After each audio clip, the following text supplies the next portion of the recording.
Hey now, I'm Wendy from cinnamonsweetshop.com and I'm coming to you from Lower Makefield, Pennsylvania. This is my car and this is basically what it looks like in the winter. Do you like cookies? Yeah, Do you like chocolate? yeah. After I clear the snow off my car, I'm going to make some Italian Spritz cookies. Okay, so to make the Italian Spritz cookies, this is what we're going to need. You're going to need two kinds of flour. This right here is whole wheat pastry flour. You can use a cake flour instead if you don't have whole wheat pastry flour. Right here I have some bread flour. We're going to need shortening, and I like Spectrum brand. It's organic and it's non-hydrogenated. We're going to need some butter, a little bit of salt. We're going to need sugar, and I use the organic sugar, a lot of egg whites, almond paste, and I do make this myself. I will have a link on the bottom in the description box if you want to make your own almond paste, or you can spend a lot of money for it in the store. This doesn't run cheap. I also have some vanilla extract and some almond extract, and the tools you'll need. You're going to need a very large pastry bag, because we're going to have a lot of dough to put in here. I have a very large star tip. This is, whoops, if I can grab onto it. This is an Atico 869 tip. A kitchen scale, if you don't already have one. The ingredients that I list in the recipe are measured in ounces, and you should be using a kitchen scale. This one's very inexpensive. I think I paid less than $15 for this. A cookie sheet. And I have a silicone mat. If you don't have one of these, you could use parchment paper instead. But I do recommend you guys getting with the game on this, especially if you're going to do a lot of baking. This mat is reusable. You wash it and use it over and over and over again. And in the long run, it actually comes to be more cost effective than parchment paper. Okay, so the first thing I'm doing now is I'm just sifting together the two flours and the salt into one bowl, just to get all the lumps out, make it a little finer. And then I'm just going to put this aside for a moment, because we're not going to need this right away. Then we're going to take the almond paste, and I'm just going to throw it in the mix master with a paddle attachment, and we're just going to beat it a little bit, just to soften it up. And you'll notice that I have a lot of ingredients here. I mean, a lot meaning large portions. I'm making 6 dozen of these cookies, and it may seem like a lot, but this dough can be frozen and used at another time. So I'm really not going to make 6 dozen today. I'm just making enough cookie dough to make 6 dozen. And once this is kind of ground up a bit, then we're going to add the butter in.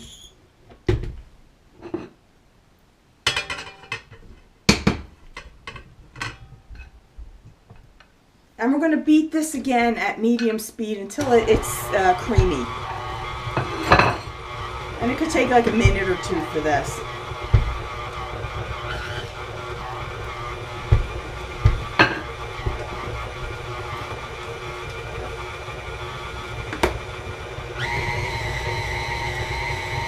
And the butter should be at room temperature, very, very soft. Leave it out for probably about 3-4 hours at the minimum to get it soft. And at this point, I'm going to add in the shortening as well. Now, the purpose of the shortening is it will make the cookies a little bit more crisp. It makes them lighter, fluffier, and a little bit more crispier. And it really does make a big difference. You can tell when a cookie actually does have shortening in it. And that won't really take long to cream. And I'm also going to add just like 2 ounces of the egg whites, just to thin it out a little bit. Whoops. I'm going to lower that down so it doesn't splash. And that's going to thin it out just a little bit up front. Help it mix a little bit better. We're going to add the rest of the egg whites in later. And of course, you can scrape down the sides. And notice the texture, the consistency now. It's like a very light colored creaminess to it. just going to heat it for a little bit. And I'm going to slowly add in the sugar.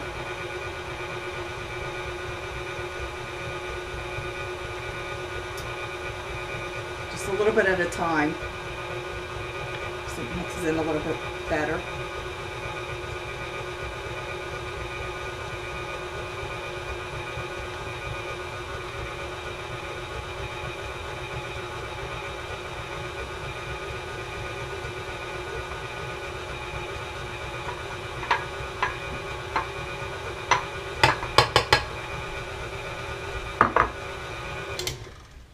And again, scraping down the sides.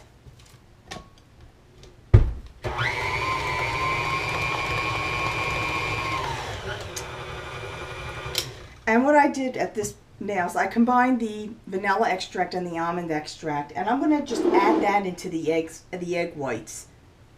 And in 3 portions, we're going to add in the egg whites. Well, that's actually going to be more like 2, because half of it just poured in unintentionally. So we're going to let that mix until it's pretty well incorporated.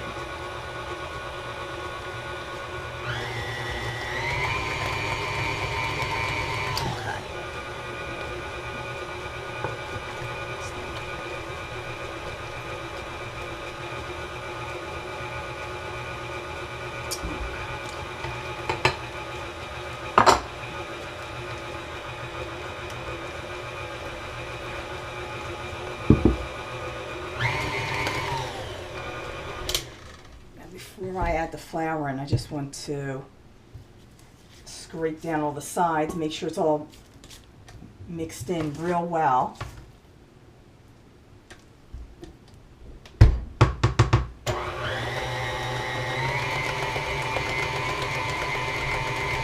Okay.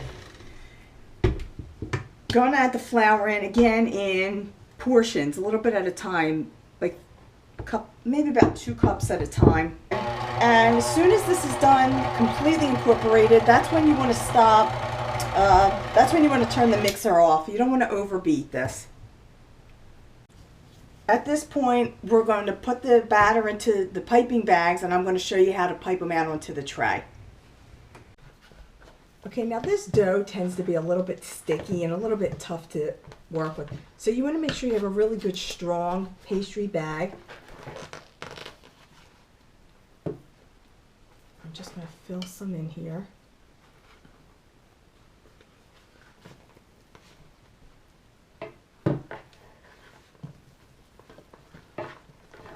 It doesn't want to come out of the ball.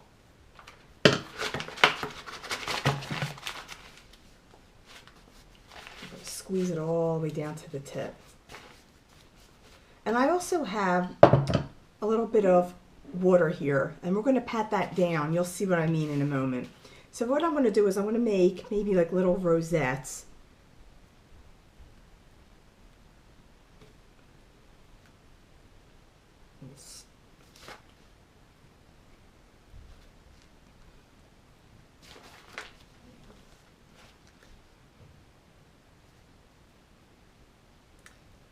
And where this point is, I'm just going to take my thumb with the water and just push it down, make like a little thumbprint.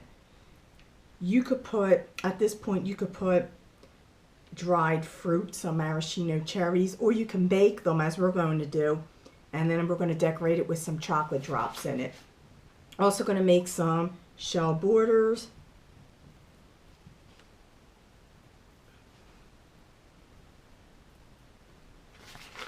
And we can make some longer cookie sticks and sandwich them together. Go back to the rosettes.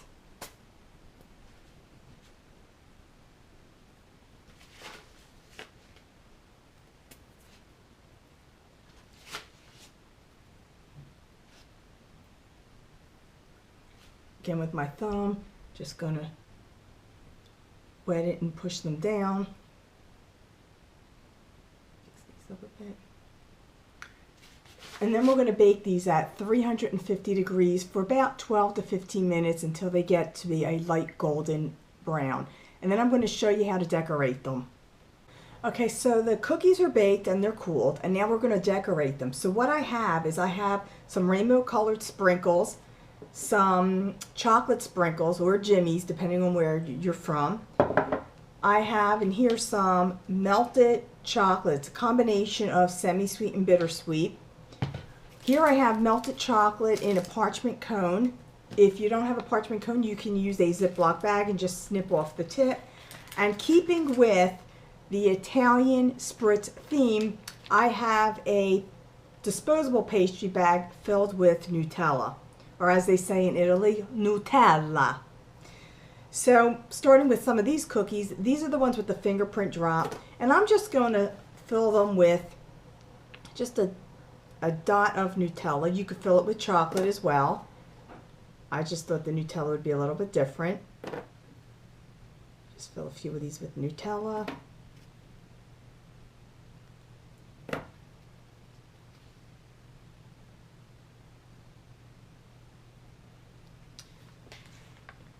And with these S-shaped ones that I have, I'm just going to dip them into the melted chocolate, just a little bit in there. Wipe off the excess. And then these I will dip in just the top in the sprinkles and then just put them down. Now I do have them on parchment paper. You could use a silicone mat or you can use even wax paper. So I'll do another S cookie. Wipe off the excess. And this one I will use the chocolate sprinkles.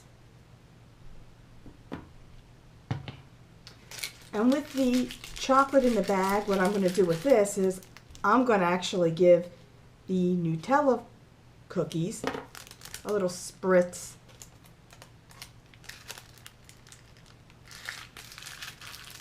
Or maybe I'm not going to do it. Okay. I'm just going to go over and just do a little chocolate drizzle just to give them an extra chocolatey flavor. And in these, I'm just going to fill these with chocolate.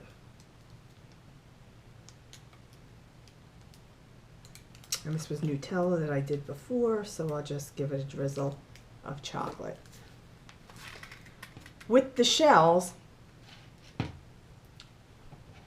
I'm going to make some sandwich these together. So I'm just going to put some melted chocolate and then just sandwich it up with another shell and let that set.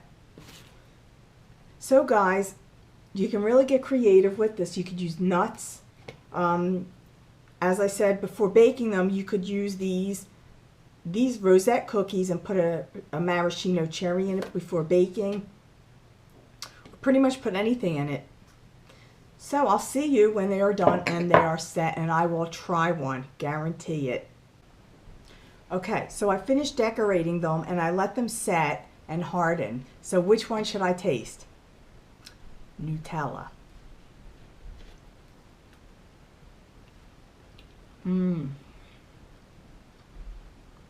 These are really crispy and they're really good.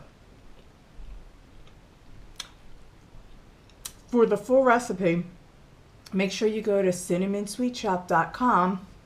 Nutella.